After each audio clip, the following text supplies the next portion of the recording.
Olá, estudante do ensino médio, tudo bem? Aqui é Júlio Bastos, professor de Física, e vamos continuar agora falando sobre eletrodinâmica, um tema do terceiro ano do ensino médio, nossa aula 2 do ciclo 3, em que a gente vai abordar especificamente a segunda lei de Ohm e vamos estudar isso dentro dos circuitos eletrônicos que a gente encontra nos exercícios, beleza? Para a gente poder falar da segunda lei de Ohm, que é o nosso tema da aula de hoje, eu primeiro preciso resgatar com vocês a definição do conceito de resistência elétrica. Esse conceito, gente, ele significa o quê? Quando você pega um material condutor ou isolante elétrico, você pode ter uma maior ou menor dificuldade para que esses elétrons livres se movimentem pela estrutura do material. Isso vale para qualquer material, tá? Então, a resistência elétrica seria justamente essa dificuldade de movimentação. Você pode fazer até uma comparação com isso pensando no trânsito próximo à sua casa ou numa cidade pequena. Pensa na avenida principal da sua cidade, quando está acontecendo algum evento. Você quer atravessar a avenida, por exemplo, e aí tem um monte de gente na rua. Você quer atravessar de um lado para o outro, então vai ficar bem difícil você atravessar, porque está aquela galera lá, aquela muvuca, né? Então isso seria uma resistência ao seu movimento. Você pode pensar isso também no trânsito de uma cidade grande, onde você tem os carros criando um congestionamento e os motoqueiros precisam sair cortando para um lado ou para o outro para poder desviar desses carros e poder ter mais agilidade. A gente pode até fazer uma análise comparativa e dizer que os motoqueiros seriam os elétrons livres na avenida e os carros e outros veículos seriam os opositores a esse movimento, que estariam criando a resistência ao movimento, ok? Então, só para a gente relembrar essa definição aqui para a gente dar continuidade. E aí tem um detalhe. Quando nós vamos calcular resistência elétrica, a gente usa as leis de Ohm. Eu falo as leis porque são duas, ok? A primeira lei, a gente já falou um pouquinho dela em aulas passadas. Ela relaciona de forma proporcional as grandezas, diferença de potencial e corrente elétrica. Dessa forma aqui, ó, resistência será igual a essa razão aqui, tá? Tensão dividido por corrente. Eu vou até dar um exemplo aqui numérico para vocês verem como é que se aplica a lei de Ohm. Ela é usada principalmente quando analisamos circuitos, associações em série, paralelo, misto, usando instrumentos de medida. Então, tem várias aplicações dentro dos exercícios de física que estudam circuitos que a gente trabalha com a primeira lei de Ohm exclusivamente. Quer ver? Olha só, um exemplo para a gente poder ver a aplicação dessa lei. Uma lâmpada em um circuito está submetida a uma tensão de 8 volts e a corrente que atravessa a lâmpada é de 2 amperes. Determine a resistência elétrica dessa lâmpada, a resistência R. Bom, como é que a gente vai fazer isso? É só aplicar direto a expressão da lei de Ohm, né? Então vai ficar 8 dividido por 2, que dá 4 ohms. Muito tranquilo, né? Aqui é um exemplo de aplicação direta, onde nós não temos que fazer nenhum trabalho de interpretação mais avançado, nenhum cálculo intermediário para obter a resposta. E claro que a gente vai ver também em aulas futuras que, dependendo do exercício, dependendo das características, a gente vai ter que tomar alguns cuidados além de só aplicar a lei de Ohm, como eu apliquei aqui, beleza?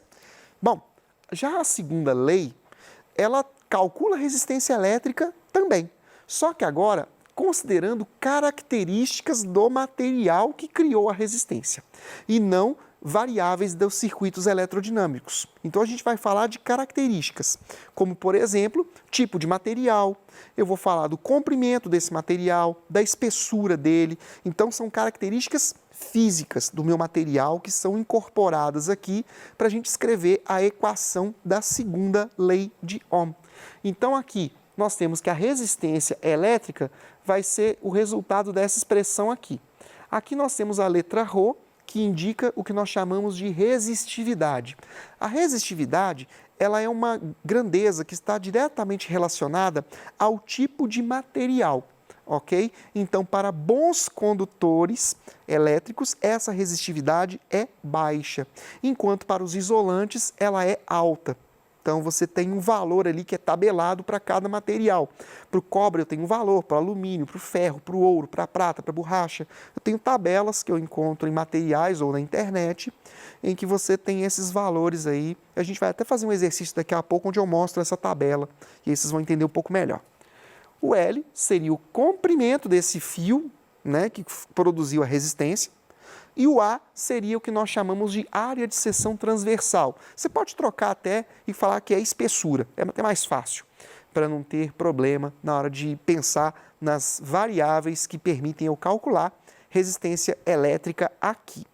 No caso da segunda lei de Ohm exclusivamente, ela é mais aplicada em exercícios de análise do componente, de construção de fio ou análises mais específicas de resistência. Não é tão utilizada, por exemplo, em exercícios que envolvem circuitos, tá? Mas a gente vai ter alguma aplicação para a segunda lei também. É importante a gente falar isso porque às vezes você pensa, pô, vou ter que usar as duas leis ao mesmo tempo? Não. Vai ter hora que você vai usar só a primeira lei de Ohm, vai ter hora que você vai usar só a segunda lei de Ohm. Beleza? Olha só. Opa, não passou. Aqui um exemplo de exercício que a gente vai aplicar a segunda lei de Ohm. Olha só. Um cabo feito de alumínio possui área de seção transversal correspondente a 1 vezes 10 a menos 7 metros quadrados. Consulte a tabela 1, o valor da resistividade do cabo e determine a resistência em ohms para 6 metros desse fio. Vocês devem estar pensando assim, que tabela 1 é essa, gente? Eu vou colocar a tabela 1 aqui no quadro para vocês, olha só. Esse exercício eu tirei do PET, tá, gente? Então, se vocês pegarem o material de vocês e darem uma folhada, vocês vão encontrar tanto essa tabela como o exercício que eu acabei de ler para vocês aqui. Aqui, vejam, eu tenho a classificação, os tipos de material, e nós temos aqui as resistividades deles, ok? Observem aqui, ó, a prata é a que possui o menor valor de resistividade, ou seja, significa que dentre os materiais que estão listados aqui, a prata é o melhor condutor elétrico que a gente possui. Já o ferro não é um bom condutor, como muita gente pensa o contrário. O pessoal pensa, o ferro é um metal, então ele é bom condutor de eletricidade. Não, não é tão bom quanto outros, tá? Nós temos outros metais que são mais interessantes para utilizar como condutores, ok? Então, vejam, o nosso exercício fala do alumínio. O alumínio está aqui, ó, 2,8 vezes 10 a menos 8, é o valor da resistividade desse material. Esse valor corresponde a esse valor de resistência para cada metro do meu material, beleza? Sem considerar a espessura. A espessura a gente tem lá no enunciado. Então, o que eu vou fazer agora?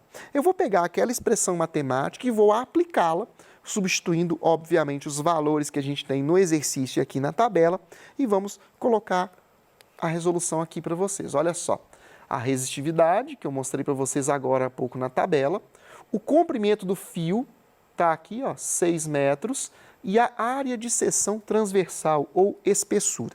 Gente, aqui é muito importante vocês estarem atentos às unidades de medida que são dadas tanto no enunciado como o que eu vou utilizar na hora de resolver. Eu tenho que prestar atenção para não colocar unidades incompatíveis, tá? O exercício já trazia tudo certinho, então não precisei fazer nenhum tipo de adaptação para resolver o problema, tá?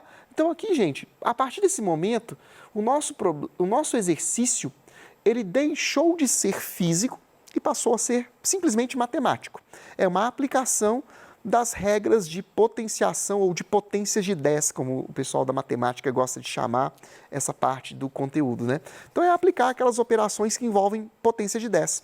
É multiplicar somando expoentes ou subtraindo expoentes, dependendo da operação. Então o que eu fiz aqui, ó? 2,8 vezes 6 dá 16,8, né? O 10 elevado a menos 8 você repete e fica tudo aqui dividido pela área, que está aqui. O que eu faço agora? Quando eu tenho divisão de potências de mesma base, a gente divide normalmente os números que antecedem a potência e eu pego as potências aqui e subtraio. Só que aqui tem uma outra cilada. Se você não presta atenção, caro aluno ou aluna, você pode errar coisa de sinal aqui. Olha só. menos 8 menos menos 7, ou seja, menos 8 mais 7 vai dar menos 1. Beleza? Então fiquem ligados aqui para não vacilarem nessa dinâmica dos sinais aqui. Normalmente, quando a gente escreve uma grandeza na física, usando notação científica, que é a potência de 10, a gente tem que prestar atenção numa coisa. Esse número que está aqui, ó, que antecede a minha potência, ele não pode ser menor do que 1, nem maior do que 10. Caso isso aconteça, o que a gente faz? A gente adapta deslocando vírgula para a esquerda ou para a direita. Né? Então, nesse caso, como ficou maior do que 10, o que a gente... Então, eu vou fazer o quê? Vou deslocar a vírgula para a esquerda. Ao movimentá-la, eu vou aumentando o meu expoente. Para cada casa que eu movimento, eu diminuo o expoente, aumento o expoente uma unidade. Então, aqui era menos 1. Quando eu desloco para cá, vira 10 elevado a 0. 10 elevado a 0, na matemática e na física também, é igual a 1. Então, a gente retira esse pedaço aqui, ó, e só move a vírgula para cá. Então, nós temos a resistência desse pedaço de fio igual a 1,68 ohms. Então, a opção de resposta, eu não coloquei as opções lá no enunciado, mas lá era uma questão de marcar. Então, você tinha a opção C, que dava exatamente esse resultado aqui para a resistência do fio. Beleza? Bom, para quem ainda talvez não tenha entendido o que são essas variáveis, eu vou mostrar aqui no flipchart, rapidinho. Olha só. O que seria isso? Imagina que você tem aqui o fio, né? Então, você tem aqui esse fio, ele tem um comprimento L e tem uma área de seção transversal que nós chamamos de A, ok? Então, quando a gente fala da resistência em um fio, a gente está relacionando o tipo de material, o comprimento dele e a área. Se alguém aqui já teve mais curiosidade de abrir um chuveiro, esses que a gente tem em casa, e pegou a resistência, vocês viram que ela é um formato de uma mola e que ela tem uma divisão no meio do caminho. A maioria delas tem essa divisão. Essa divisão, ela serve justamente para a gente fazer o quê? Para a gente modificar o comprimento da resistência. Quando eu modifico o comprimento, eu estou aumentando ou diminuindo essa resistência. Ou seja, quando eu coloco lá no meu chuveiro a posição inverno, o que eu estou fazendo? Eu estou pegando o menor pedaço da resistência que eu tenho disponível. Menor resistência vai ter maior potência, a gente vai falar sobre isso em outros momentos, isso vai gerar uma água mais aquecida. Se eu quero um chuveiro na posição verão, ou seja, eu não quero água gelada, mas eu quero uma água um pouco menos quente, o que eu faço? Eu alongo a minha resistência. Alongo ela, então vou diminuir a potência e a água vai ficar mais morna, não vai ficar tão aquecida como se fosse na posição inverno, tá? É só uma curiosidade para vocês lembrarem de como que a gente pode pensar na expressão que eu mostrei agora há pouco, em função das variáveis e como que a gente pode mostrar isso na prática para vocês. Eu não tenho um chuveiro, não consegui trazer um chuveiro para mostrar para vocês como que funciona essa questão do comprimento. Mas se um dia vocês pegarem um chuveiro na casa de vocês aberto, vocês vão ver isso aí, é tranquilo, bem simples de entender. Beleza? Gente, continuando aqui, eu quero falar um pouco sobre algumas coisas que vão além da segunda lei de Ohm. Eu quero falar principalmente da lei dos nós de Kirchhoff. Essa lei é muito interessante a gente utilizá-la quando nós temos circuitos paralelos, ou seja, quando eu tenho divisão de corrente no meu circuito. Essa lei dos nós, ela diz basicamente o quê? Ela vai dizer para a gente que a corrente que chega em um nó, o nó é um ponto de divisão ou de junção de correntes, tá? Então, nesse ponto onde chega uma certa corrente, se ela se dividiu em 2 ou 3 partes, não importa, a corrente que chega tem que ser igual à corrente que sai. Então, se chegam, por exemplo, 2 amperes aqui e há 2 caminhos diferentes, não quer dizer que em cada caminho vai passar 1 ampere. Pode acontecer isso também, tá? Mas o que eu quero dizer é que se chegam 2 amperes, tem que sair 2 amperes também. A mesma lógica se forem 2 correntes entrando e uma saindo. A soma das correntes que entram tem que ser igual à soma das correntes que saem. Opa, falei muito rápido, né, gente? Eu vou mostrar num exemplo como que isso funciona, tá bom? Olha só, é mais um exercício que, se eu não me engano, está no PET de vocês. Só não lembro se está na primeira parte ou na segunda, tá? Olha só. No circuito apresentado, a associação de resistências é ligada a uma bateria.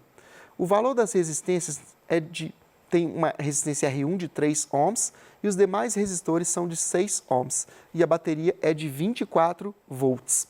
Dadas essas informações, calcule primeiro a resistência equivalente e depois a corrente no resistor R3. Gente, eu acabei de lembrar, não, esse exercício eu peguei uma imagem e coloquei aqui o enunciado para a gente discutir a lei de Kirchhoff. Tá aqui o circuito, você olha para ele assim no primeiro momento, até assusta, né? Normalmente quando eu estou dando aula dessa matéria para os meus alunos na escola, quando eu coloco circuitos com mais de 3 resistências, os meninos falam assim, Júlio, pelo amor de Deus, o que é isso? Você está ficando doido. Calma, não é motivo para pânico, tá, pessoal? Eu vou ensinar para vocês aqui e nas próximas aulas como lidar com situações como essa, tá bom? Qual é a primeira coisa que a gente tem que fazer quando encontra exercícios desse tipo? É identificar o caminho que a corrente elétrica vai fazer por todo o meu circuito. Nesse caso, a corrente elétrica está saindo aqui do polo positivo da minha bateria e está vindo aqui, ó. Chega aqui no ponto A e ao chegar aqui no nó, olha o nó aqui, ó. O nó é isso aqui. Ocorre uma divisão. A corrente passa por um caminho de cima, que eu chamei de I1, e um caminho de baixo, que nós chamamos de I2. E aí, significa que, então, que esse pedaço aqui, ó, é um circuito paralelo. Esse pedaço de cima é paralelo ao pedaço de baixo aqui. Beleza? Só que aí, o que acontece? Vamos ver o que acontece no caminho de cima e no caminho de baixo separado. Aqui no caminho de cima, eu tenho essa resistência 1, depois eu tenho uma outra divisão de corrente aqui, ó, para R5 e R4. Então, esse aqui está em paralelo, mas isso aqui está em série com R1. Enquanto no caminho de baixo, eu tenho apenas R2 e R3 em série. A mesma corrente que passa aqui, passa aqui. Opa, lembra que no exercício pediu para calcular a corrente do R3? Então, se eu achar a corrente que passa em R2, automaticamente eu acho a corrente que passa em R3. Por quê? Se tratando de um circuito série, a corrente que passa aqui é igual à corrente que passa aqui. Beleza? Mas vamos lá. Então, como que eu vou calcular a resistência equivalente desse negócio aqui?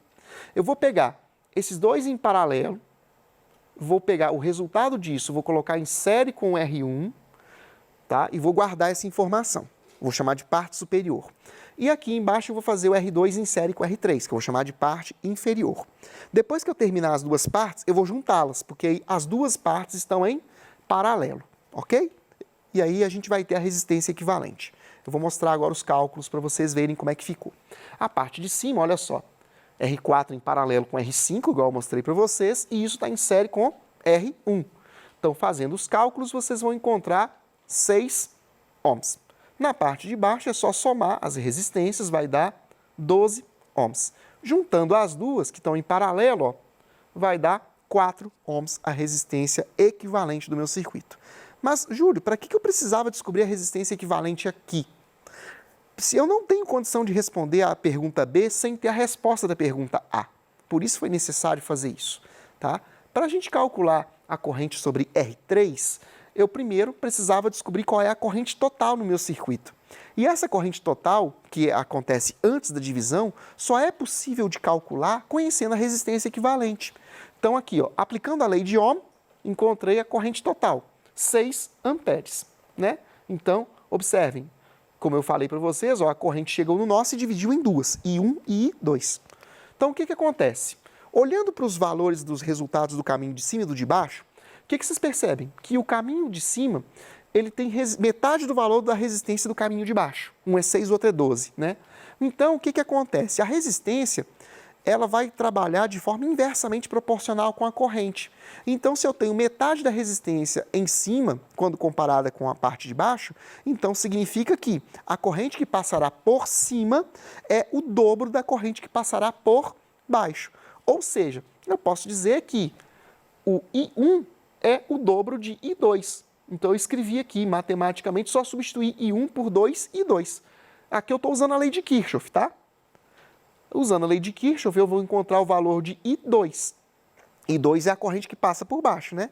Sabendo a corrente, eu descobri quanto que passa lá no resistor R2 e no resistor R3.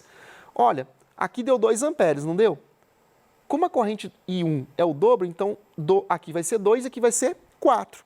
4 mais 2 dá 6. Beleza, gente? É isso. Por hoje vamos terminar aqui. Na próxima aula a gente continua falando de mais exemplos que envolvam circuitos e lei de Ohm e características mais particulares.